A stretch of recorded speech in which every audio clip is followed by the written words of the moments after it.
अस्सलाम वालेकुम गाइस, आज हमें ज्वाइन किया है मिस हिरा अलीम सदीकी ने। She is a CFO at Proton Motors, जो कि अलहाज ग्रुप का पाकिस्तान में प्रोजेक्ट है और रिसेंटली ही पाकिस्तान में ऑटोमोबाइल्स में एक नया ब्रांड लॉन्च हुआ है। तो आज हम इनसे इंटरव्यू करेंगे और आपकी भी गाइडेंस होगी और हमारी भी गाइडेंस होगी। तो अगर आप ये चाहते हैं कि हम इसी तरह बड़ी बड़ी ऑर्गेनाइजेशंस के CFOs और मैनेजर्स का इंटरव्यू करें, तो आज की वीडियो का हम टारगेट रखते हैं 500 लाइक्स का। एक और बात मैं आपसे शेयर करता चाहूँ कि हमारे YouTube के एनालिटिक्स बता रहे हैं कि 50% से ज़्यादा ऐसे व्यूवर्स हैं जिन्होंने हमारा चैनल सब्सक्राइब नहीं किया हुआ, but they are are viewers. तो आप सबसे रिक्वेस्ट है कि इस चैनल को आप ज़रूर सब्सक्राइब करें। Let's start this interview. अस्सलाम वालेकुम miss, thank you for joining us. First of all आप अपनी CA की जर्नी हमारे साथ शेयर कीजिए। Mehtab, so first of all I would like to thank you for giving me this opportunity कि मुझे आपने ये प्लेटफॉर्म दिया to guide people about this journey. तो starting off with my journey, मैंने IBA ज्वाइन किया था back in 2013। I join BS accounting and finance और उसी साल 2013 में ICAP एंड IBA का ये MOU साइन हुआ था, through which ICAP provided examinations to IBA graduates, accounting and finance के ग्रेजुएट्स को कि upon graduation they would provide examination of 13 papers and then जो graduates होंगे they would be left with last 8 papers only, CFAP and MSA level। तो मैंने 2013 में IBA join किया, मैं ग्रेजुएट हुई 2017 में। Right after my graduation I join EY for my articleship. वहाँ से मैंने अपनी 3 साल की आर्टिकलशिप की। That would be right to say that was a roller coaster ride EY में, क्योंकि I had to manage simultaneously my studies, my exams, my social life, my other commitments along with the training। तो वो एक अलग that was a wonderful experience पंका, that I would share later on। तो उसके बाद मैंने अभी recently qualify किया in 2021 जनवरी 2021 में, and that too because of the delay of the attempt। वरना जून 2020 की attempt जो डिले हुई थी उसकी वजह से 2021 तक चला गया। अदरवाइज आई वॉज होपिंग कि मैं 2020 में जून 2020 में क्वालिफाई कर जाती। तो दिस इज माई जर्नी और करंटली मैं जो है ना, right after my articleship I join Alhaj automotive private limited which is Proton Pakistan, and I am currently serving as a CFO of this company. Proton Pakistan is a joint venture with Proton Malaysia, और हमारे जो new vehicles आएंगे Proton Saga and Proton X70 which is already been launched. So this is the portfolio of our company and I'm looking after the whole finance department, whole finance function of this brand। That's wonderful. अच्छा miss, next question मेरा आपसे ये होगा कि अगर exemptions लेके student CA में आए तो क्या उनको प्रॉब्लम्स फेस करना पड़ती हैं इन CA?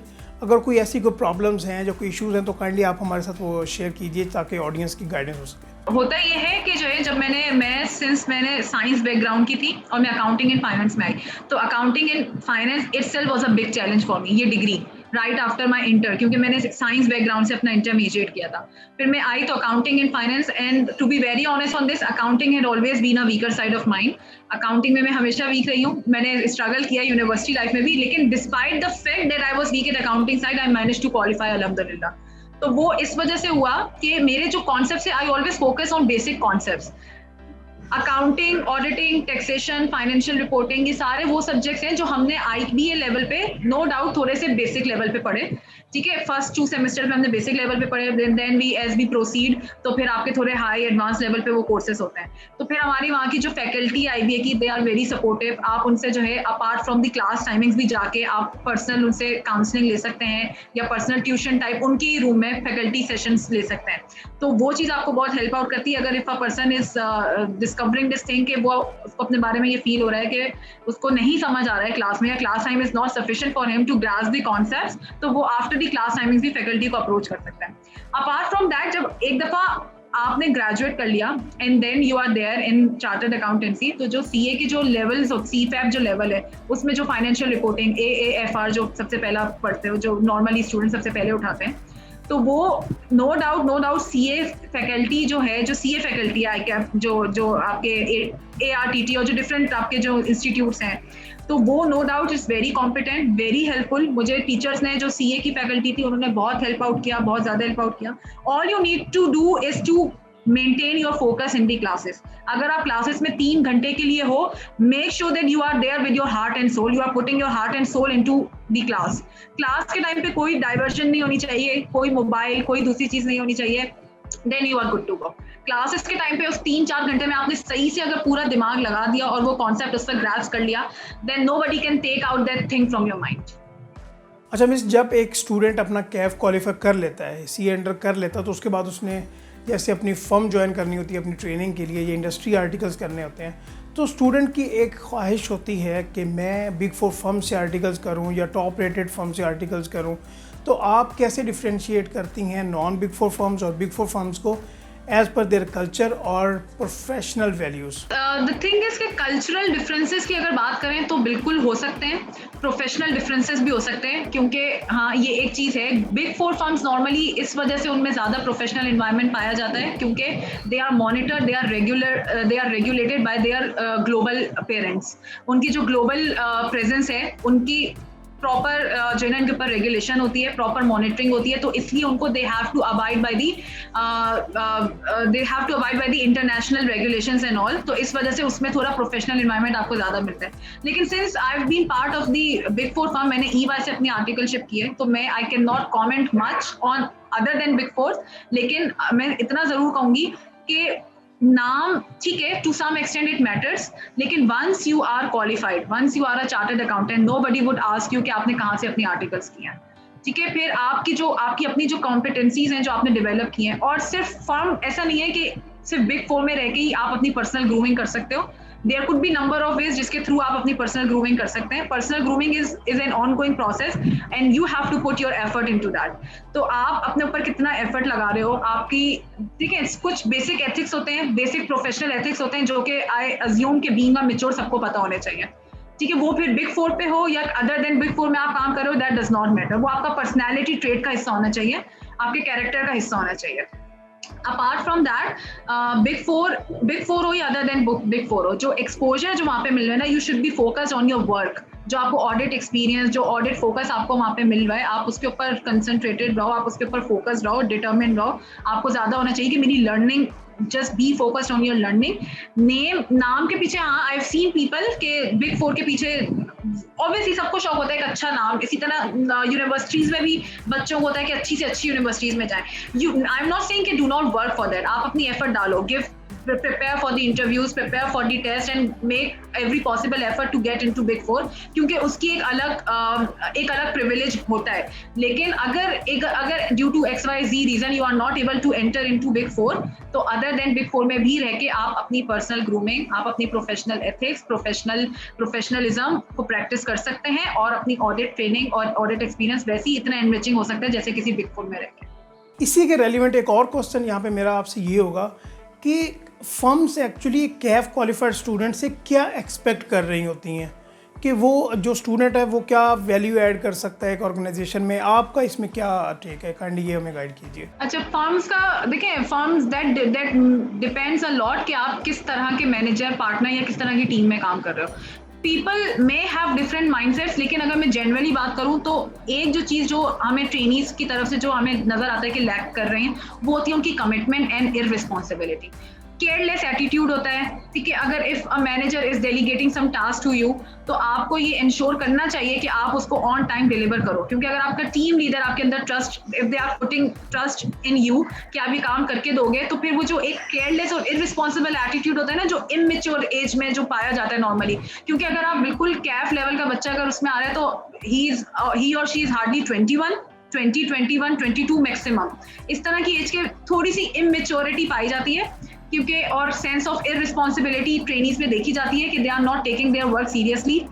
आपको बस आजकल thank God and luckily firms का एनवायरनमेंट बहुत चेंज हो रहा है। अब सिर्फ वो वाला कल्चर नहीं रहा है कि जानबूझ के ट्रेनीज को तंग करना, उनको क्लासेस अटेंड करने नहीं देना, या XYZ जो और होते हैं कि अपने पर्सनल कमिटमेंट्स नहीं पूरी करने देना। आजकल बहुत ही ज्यादा कोऑपरेटिव एनवायरनमेंट है, मैनेजर्स, पार्टनर्स सब बहुत कोऑपरेट करते हैं।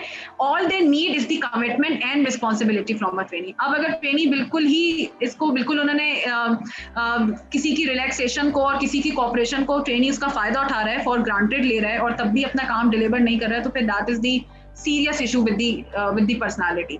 तो ये ट्रेनीज से जो एक्सपेक्ट किया जाता है, क्योंकि हमें भी पता होता है कि बिल्कुल बेसिक एंट्रेंस जो हैं उनसे कोई इतना एक्सपेक्ट नहीं करेगा कि वो आते ही पूरे फाइनेंशियल्स बना दें या पूरे लिस्टेड क्लाइंट्स निकाल दें। Nobody would expect this thing.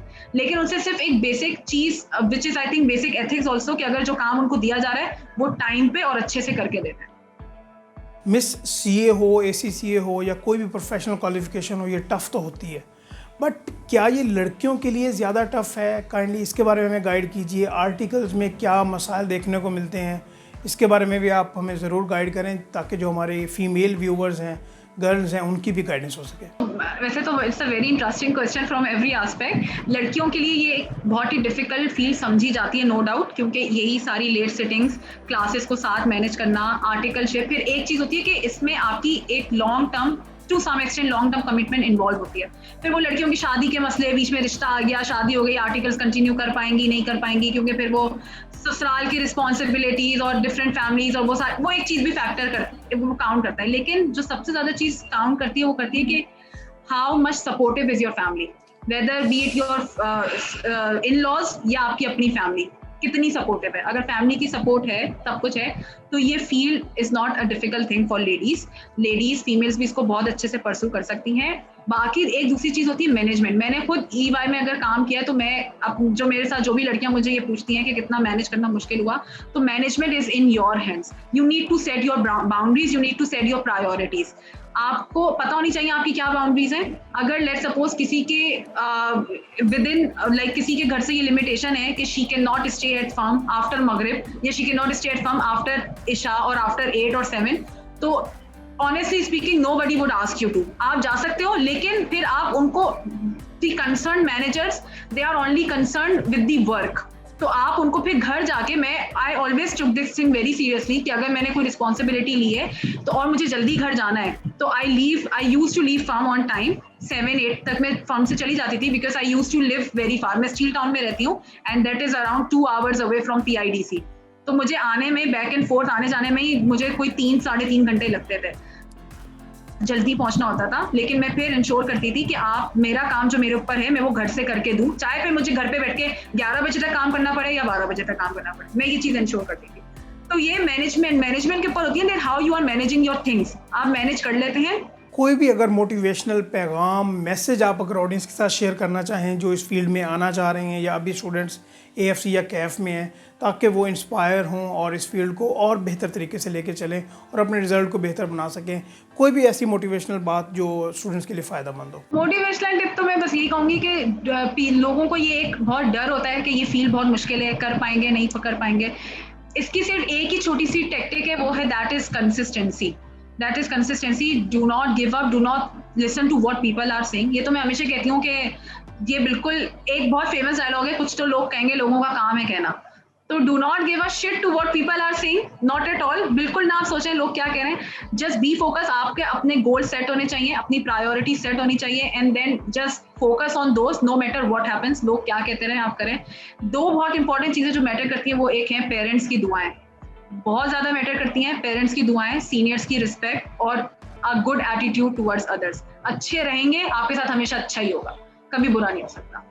तो बस आप फीमेल हिंड्रेंस, मतलब बीइंग अ फीमेल पार्ट को हिंड्रेंस ना बनाए कि लड़कियां नहीं कर सकती। मैं आपको बता रही हूँ, I am like people take this, I am not, मैं अपने तारीफ नहीं करना चाह रही, I am not saying this thing in my press, लेकिन मैं सिर्फ एक लोगों को बताने के लिए कर रही हूँ कि आई एम वेरी यंग और अभी I am serving as a CFO of Proton, which is a very big thing. तो ये एक चीज मैंने, नो डाउट मेरी 7 years की इन्वेस्टमेंट है, अगर मैं IBA से अब तक काउंट करूं तो 7 years of hardships are involve into this, जिसके बाद मैं इस पे पहुंची हूं। लेकिन मेरी अकेली की मेहनत नहीं है, मेरी माँ बाप की दुआएं, फैमिली की सपोर्ट, और जो मेरा आई थिंक एक अच्छा एटीट्यूड लोगों के साथ रखना चाहिए, तो फिर अल्लाह ताला आपके साथ हमेशा अच्छा ही करता है। This is a small message for everything, क्योंकि मैं ये चीज देख रही हूँ जो यंगस्टर्स है ना, उसके अंदर ये जो रिस्पेक्ट का एलिमेंट है ना, ये बहुत कम होता जा रहा है ड्यू टू इम्पेशेंस। बहुत इम्पेशेंट हो गए हैं, उनको बस they are in a rush, उनको हर चीज बस जल्दी चाहिए। तो भाई take some time, this is just the start, when you are in the start of the career you have to face so many things and you take some time to reach to a certain point in life. Miss, thank you so much for your kind guidance. इंशाल्लाह हम ये उम्मीद करते हैं कि तमाम audience आपकी इस गाइडेंस से ज़रूर फ़ायदा उठाएगी और फ्यूचर में भी इंशाल्लाह जब भी हमें ज़रूरत पड़ेगी हम आपसे ज़रूर कांटेक्ट करेंगे और आपको बेस्ट ऑफ लक कहते हैं आपके प्रोजेक्ट के लिए, कि आपका प्रोजेक्ट इंशाल्लाह पाकिस्तान में ज़रूर कामयाब हो। Thank you so much. Nice meeting you, nice talking to you, thank you so much. Don't let your dreams be dreams. Yesterday, you said tomorrow. So just do it! Make your dreams come true! Just do it!